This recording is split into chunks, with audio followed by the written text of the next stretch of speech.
জীবনসঙ্গী। অবিনাশ সকালে সময় মতো না উঠলে সংস্কৃতি চিন্তিত হয়ে পড়ে। অবিনাশকে তুলে কপালে হাত রাখল। আমার মাথা জ্বলছিল। সংস্কৃতি ভয় পেয়ে গেল। অবিনাশের খুব জ্বর ছিল। তিনিও দুদিন ধরে কাশিতে ভুগছিলেন। গতকাল সংস্কৃতি তাকে এই কারণে অফিসে যেতে দিতে অস্বীকার করেছিল, কিন্তু আজ প্রচণ্ড জ্বরও ছিল। সেই দ্রুত অবিনাশকে ওষুধ দিল এবং তার কপালে ঠান্ডা জলের কম্প্রেস রাখল। সংস্কৃতি আর অবিনাশের বিয়ের খুব বেশি সময় হয়নি, এই মাত্র 2 বছর কেটেছে। গত বছর পর্যন্ত শ্বশুরবাড়ির লোকজন একসাথেই থাকত, কিন্তু করোনার কারণে সংস্কৃতির শ্বশুর মারা যাওয়ার পর বড় ছেলের সঙ্গে শাশুড়ি শ্বশুরবাড়ি চলে যান। এরপর বাড়তে থাকে করোনার প্রকোপ। বেশ কিছুদিন ধরে টিভি চ্যানেলে দিল্লির হাসপাতালে করোনায় আক্রান্ত মানুষের অবস্থা দেখে মন খারাপ হয়ে গিয়েছিল। কোথাও ভেন্টিলেটর নেই, কোথাও অক্সিজেন নেই, হাসপাতালগুলোতে শয্যা পাচ্ছেন না রোগীরা। এমত অবস্থায় এখন তাদের কি হবে ভেবে সে কেঁপে উঠল। তাড়াতাড়ি মাকে ডাকলো। মা, অবিনাশের সকাল থেকে খুব জ্বর, কি করব? মা বলল, বাছা, এখন খারাপ সময়। রাজুও করোনায় পজিটিভ, নইলে তাকে পাঠাতেন। আমরা নিজেরা তার যত্ন নিতে ব্যস্ত। তুমি এটা করো, তাড়াতাড়ি ডাক্তারকে ডেকে ওষুধ শুরু করো। হ্যাঁ মা, সেটাই করতে হবে। আমার শাশুড়িও ভালো নেই, নইলে সে তার মাসিকে ডেকে আনতো। চিন্তা করো না মা, ধৈর্য ধারণ করো, সব ঠিক হয়ে যাবে। মা বোঝানোর চেষ্টা করলেন। সংস্কৃতি তার স্বামীকে করোনা পরীক্ষা করিয়েছিলেন। ততক্ষণ পর্যন্ত চিকিৎসকের পরামর্শে পরিবার ওষুধ দিতে থাকে।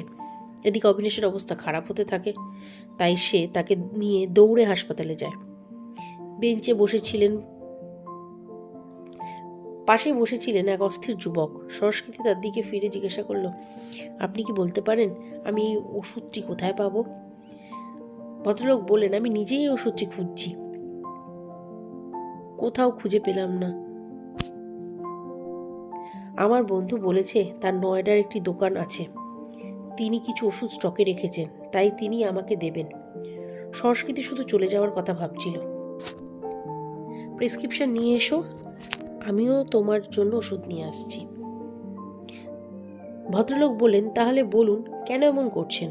প্রথমত, প্রতিটি কারণে কোনো উত্তর নেই, এবং দ্বিতীয়ত আমরা দুজনেই সঙ্গী নই। তাই যদি আমরা সহানুভূতিশীল হই, তাই না? তোমার কষ্ট আমি খুব ভালোভাবে অনুভব করতে পারি। তোমার কষ্ট দেখে আমার মন খারাপ হয়। আমি যে কোনো উপায়ে তোমাকে সাহায্য করতে চাই। একটি অব্যক্ত কিন্তু শক্তিশালী সাহচর্য অনুভব করে। তিনি তার দুঃখের মধ্যেও হাসলেন। ধীরে ধীরে অবিনাশের স্বাস্থ্যের আরও অবনতি হতে থাকে এবং তাকে ভেন্টিলেটরে রাখতে হয়। হাসপাতালে ভেন্টিলেটরেরও ঘাটতি ছিল, অনেক ভেন্টিলেটর ভেঙে পড়েছে। সংস্কৃতি বিচলিত মেজাজে প্রতীককে ডাকলে তিনি জানতে পারলেন যে তার ভাইকেও অন্য কোথাও স্থানান্তরিত হতে হবে। প্রতীক বলছে, চিন্তা করবেন না সংস্কৃতিজি, আমি আপনার স্বামীকে সেই হাসপাতালেই নিয়ে যাচ্ছি যেখানে আমি আমার ভাইকে নিয়ে যাচ্ছি। সেখানে ভেন্টিলেটরের সুবিধা রয়েছে এবং ডাক্তাররাও ভালো আছেন। প্রতীক তাকে সান্ত্বনা দিল এবং তারপর দ্রুত স্থানান্তরের সমস্ত ব্যবস্থা করে দিল। সন্ধ্যাবেলায় যখন সব কিছু মিটে গেল, প্রতীকের হাত ধরে সংস্কৃতি গলায় কান্না নিয়ে শুধু বলতে পারে, তুমি না থাকলে কি হতো জানি না। প্রতীকজি বলল, আমি না হলে অন্য কেউ হতাম। কেউ না কেউ সবসময় ভালো মানুষকে সাহায্য করতে আসে। সংস্কৃতি বলল, প্রতীকজি এমনটা নয়। আমি আমার বন্ধু, প্রতিবেশী এবং পরিচিত সবাইকে দেখেছি। এই কঠিন সময়ে কেউ আমার পাশে দাঁড়ায়নি। তুমিই একমাত্র যাকে আমি 4 থেকে 6 দিন আগেও চিনতাম না। আজ মনে হচ্ছে আমি তোমাকে ছাড়া বাঁচতে পারবো না। তার কথা শুনে প্রতীক ভিন্ন দৃষ্টিতে সংস্কৃতির দিকে তাকালো এবং তারপর হেসে চলে গেল। সংস্কৃতির হৃদয়ে এক অদ্ভুত অস্থিরতা ছিল। তিনি ভাবতে লাগলেন যে এই কঠিন সময়েও প্রতীকের কোম্পানি কতটা আরাম দেয়। হাসপাতালে রোগীদের স্বজনদের তাড়াহুড়ো এবং সমস্যা সত্ত্বেও কয়েক মুহূর্ত তিনি কেবল প্রতীকের কথাই ভাবতে থাকেন। এইভাবে আরও 2-3 দিন কেটে গেল। অবিনাশের অবস্থা খুবই গুরুতর। তারপর একদিন খুব ভোরে সংস্কৃতি খবর পেল তার স্বামী মারা গেছে। মুহূর্তের মধ্যে সংস্কৃতি যেন অসম্পূর্ণ থেকে গেল। তার কাছ থেকে সবকিছু কেড়ে নেওয়া হয়েছে। প্রতীক তাকে যতটা ধৈর্য দেখিয়েছে, করোনার কারণে স্বামীর লাশ বাড়িতেও আনতে পারেননি তিনি। লকডাউন জারি করা হয়, পরিবারের সদস্যদেরও আসতেও কষ্ট হচ্ছিল। এমত অবস্থায় স্বামীকে কিভাবে শেষ বিদায় জানাবেন তিনি বুঝতে পারছিলেন না। এ সময় প্রতীকজি তার কাজে লেগেছিল। এই কঠিন সময়ে প্রথমে তিনি সংস্কৃতিকে শান্ত করেছিলেন এবং তারপরে তার স্বামীকে শ্মশানে নিয়ে যাওয়ার উপযুক্ত ব্যবস্থা করেছিলেন। সংস্কৃতি নিজেও শ্মশানে গেলেন। তারপর সে সংস্কৃতিকে তার বাড়িতে নামতে আসেন। সংস্কৃতি ক্রমাগত কাঁদছিল, তার হাত পা কাঁপছিল। প্রতীক ভাবছিল তার স্বাস্থ্য খারাপ, সে একা, তাই তার খাওয়া দাওয়ার ব্যাপারে অসতর্কতা হলে তার স্বাস্থ্য খারাপ হবে। তারপর প্রতীক হাত পা ধুয়ে কাপড় পাল্টে রান্নাঘরে ঢুকে প্রথমে চা বানায়। তিনি নিজে সংস্কৃতির সাথে বসে চা পান করেন। তারপর সংস্কৃতিকে স্নান করতে পাঠানোর পর নিজেই ডাল ভাত তৈরি করতে থাকেন। সংস্কৃতিকে খাওয়ানো, শাকসবজি, ফল, দুধ ইত্যাদির ব্যবস্থা করে তাকে সান্ত্বনা দিয়ে তিনি ফিরে আসেন। 2-3 দিন পর যখন সংস্কৃতি একটু স্বাভাবিক হয়ে গেল এবং স্বামীর মৃত্যুর ধাক্কা থেকে সেরে উঠল, তখন তার মনে পড়ল প্রতীককে। প্রতীক তার জন্য তার নিজের লোকের চেয়ে বেশি হয়ে উঠেছে, কিন্তু তিনি জানতেন না তিনি কোথায় থাকেন বা কি চাকরি করেন। শুধু একটি ফোন নাম্বার ছিল, ফোনে ডায়াল করলে নম্বরটি বন্ধ পাওয়া যায়। সংস্কৃতি ভয় পেয়ে গেল। তিনি প্রতীকের সাথে যোগাযোগ করতে চেয়েছিলেন, কিন্তু তা হতে পারেনি। তিনি 2-3 ঘন্টা ধরে একটানা ফোন ট্রাই করতে থাকেন, কিন্তু ফোন বন্ধ পাওয়া যায়। এখন আর নিজেকে সামনে রাখতে পারল না। কিছু একটা ভেবে তিনি সেই হাসপাতালেই পৌঁছে যান যেখানে তার স্বামী এবং প্রতীকের ভাই ভর্তি ছিলেন। সে অভ্যর্থনা এলাকার চারপাশে ঘোরাঘুরি করতে থাকে প্রতীককে খুঁজতে, কারণ সাধারণত তারা দুজনে সেখানেই বসে থাকে। তারপর সেও তাকে খুঁজতে ক্যান্টিনে যায়। আমি সব দিকে তাকালাম, কিন্তু প্রতীককে কোথাও দেখা গেল না। ক্লান্ত হয়ে সে রিসেপশনে ফিরে এসে বসে ভাবতে লাগলো এখন কি করা যায়। তখন তিনি সেই নার্সকে দেখেন যার সঙ্গে সংস্কৃতি পরিচয় হয়েছিল। সংস্কৃতির স্বামী দেখাশোনা করতেন এই নার্স। সংস্কৃতি পাই তাকে আম্মা বলে ডাকত। নার্সও প্রতীককে তার সঙ্গে অনেকবার দেখেছিল। সংস্কৃতি ছুটে গেল নার্সের কাছে। নার্স বিষণ্ণ কণ্ঠে বলল, দুঃখিত, আমরা তোমার স্বামীকে বাঁচাতে পারিনি।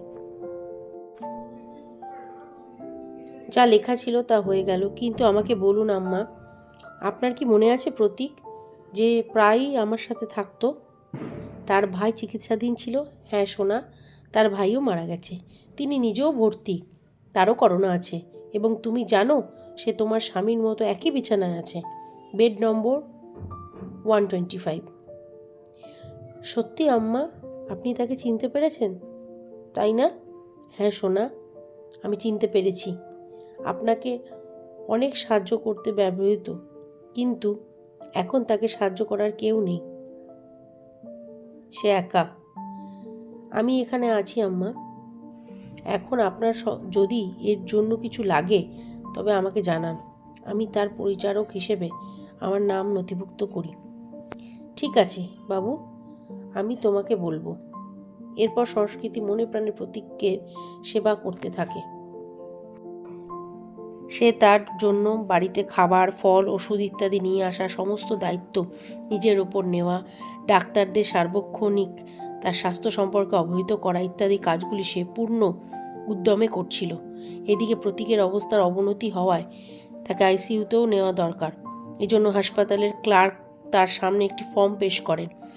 এতে রোগীর সঙ্গে কি সম্পর্ক তা লিখে স্বাক্ষর করতে হতো। সংস্কৃতি কি লিখবে তা নিয়ে কয়েক মুহূর্ত ভাবতে থাকে। এরপর ওই খালি জায়গায় স্ত্রী লিখে স্বাক্ষর করেন। কাগজটা কেরানির হাতে দিয়ে সে নিজেই হাসল। 2-3 দিন আইসিইউতে থাকার পর প্রতীকের অবস্থার উন্নতি হতে শুরু করে এবং তাকে আবার কোভিড ওয়ার্ডে স্থানান্তরিত করা হয়। 7-8 দিন ধরে ক্রমাগত উন্নতির পর এবং রিপোর্ট নেগেটিভ আসার পর তাকে ছেড়ে দেওয়া হয়। এতদিন ধরে সংস্কৃতিও তার খাওয়া দাওয়া, ঘুম ভুলে দিনরাত প্রতীকের সেবা করেছে। ডিসচার্জের দিন সে খুব খুশি ছিল। তিনি সরাসরি তার বাড়িতে একটি ক্যাব বুক করে প্রতীককে তার বাড়িতে নিয়ে আসেন। প্রতীক বাধা দিলে সংস্কৃতি কিছুটা দুষ্টু ভঙ্গিতে উত্তর দেয়, আমি ফর্মে কোথাও লিখেছি যে আমি স্বাক্ষর করেছি যে আমি আপনার স্ত্রী, এবং তাই এখন আমার ও আপনার ঘর আলাদা হবে না, তবে এক হবে। কিন্তু সংস্কৃতি বানরা কি বলবে? মানুষের প্রতীক কি? আমার প্রয়োজনে মানুষ কি আমাকে সাহায্য করতে এগিয়ে এসেছিল? না, তুমি তখন আমাকে সমর্থন করেছিলে। এবার আমার পালা। এটা কি ভুল? আপনি কিছুটা সুস্থ হয়ে উঠুন এবং তারপরে আমরা কি করব তা নিয়ে ভাবব। সংস্কৃতি তার সিদ্ধান্ত দিয়েছেন। সংস্কৃতি প্রায় 10 দিন ধরে তার সমস্ত শক্তি দিয়ে প্রতীকের যত্ন নেয়। প্রতিটি উপায়ে তিনি তার স্বাস্থ্যকে আগের মতো ভালো করে এবং তাকে খুশি রাখার চেষ্টা করেছিলেন। সংস্কৃতি যৌথ পরিবারের অন্তর্গত। শ্বশুর বাড়িতে সম্পদের অভাব ছিল না। এই বাড়িটিও তার স্বামী নামে ছিল। তার স্বামীও তার জন্য অনেক সম্পত্তি গহনা রেখে গিয়েছেন। শুধু সঙ্গীর অভাব ছিল, যা পূরণ করতে পারেন প্রতীক। সেদিন সন্ধ্যায় সংস্কৃতি প্রতীকের হাত ধরে বলেছিল, আমি অজান্তেই সেই ফর্মে যা লিখেছি আমরা কি তা বাস্তবে পরিণত করতে পারি না? আমি কি তোমাকে আমার সহানুভূতিশীল এবং আমার সঙ্গী হিসেবে গ্রহণ করব? প্রতীক বলল, আমি মনে করি এখন সংস্কৃতি সম্পর্কে এটি বলা অকেজো। সংস্কৃতি বলল, মানে? প্রতীক বলল, এর মানে আপনি ইতিমধ্যেই আমার সহানুভূতিশীল এবং সহচর হয়ে গেছেন। আমরা সবসময় একসঙ্গে। তোমার চেয়ে ভালো কেউ আমার যত্ন নিতে পারবে না। এই বলে প্রতীক সংস্কৃতিকে জড়িয়ে ধরল। ধন্যবাদ। গল্পটা ভালো লাগলে অবশ্যই কমেন্ট করবেন।